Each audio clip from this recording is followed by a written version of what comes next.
نبی پاک صلی اللہ تعالیٰ علیہ وسلم نا مسجد شریف میں آئے نماز پڑھانے. بہت سارے لوگ نا بچپن سے بڑی محبت والے ہوتے ہیں، چھوٹے ہوتے ہی بڑے پیار والے ہوتے ہیں. عشق لگا سی کھیڈاں کھیڈ دی دو. چھوٹا سا بچہ حضور مسجد میں آئے نماز پڑھانے تو نبی کریم علیہ السلام نے اپنے نالین مبارک اتارے تو اس بچے نے فٹافٹ اٹھا لیے. اٹھا کے نا پھر اس نے وہ جوتے صاف کیے، صاف کر کے اپنے پاس رکھ لیے. حضور نماز پڑھا کے باہر نکلے، چھوٹی سی عمر ہے. اس نے حضور کے سامنے نا وہ یوں کر کے نالین شریف رکھے، کریم رسول نے پہن لیے. حضور مسکرا کے چلے گئے. کیسا نصیبوں والا بچہ ہے.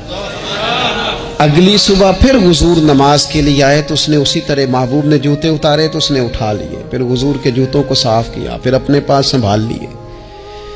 حضور نے نماز پڑھائی، فراغت کے بعد کریم نکلے تو اس نے پھر اسی طرح جوتے رکھے.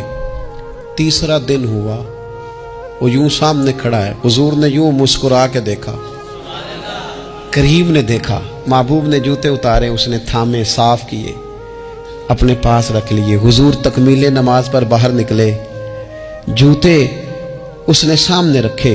اب حضور نے پوچھا بیٹا کیا نام ہے؟ یعنی حضور نے پوچھا.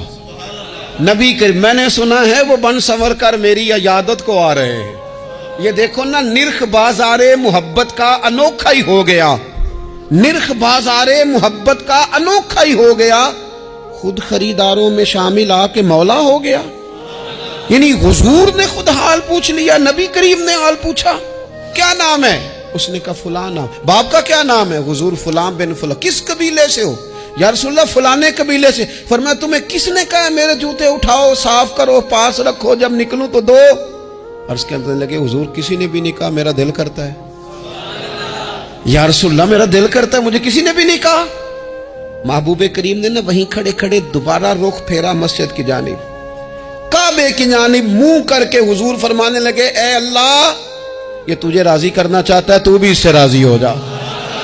اے اللہ جیسے یہ میری خوشی چاہتا ہے تو بھی اسے خوش کر دے.